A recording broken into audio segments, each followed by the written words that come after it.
إرم ذات العماد، المدينة التي عاقبها الله. هل سمعت يوما عن مدينة بناها قوم جبابرة فهلكوا بالكامل؟ مدينة لم يخلق مثلها في البلاد. دي مش مجرد أسطورة، دي مذكورة في القرآن الكريم. إرم ذات العماد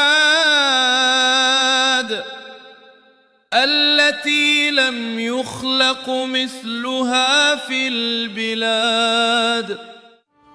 إرم، المدينة الغامضة اللي سكنها قوم عاد، واللي كانوا مشهورين بالقوة والبطش، وبنوا قصورهم بأعمدة ضخمة محدش قدر يقلدها. بس لما طغوا وتجبروا، ربنا أرسل عليهم ريحا عاتية 7 ليال و8 أيام حسوما، فاقتلعوهم من الأرض كأنهم نخيل منزوعة من الجذور.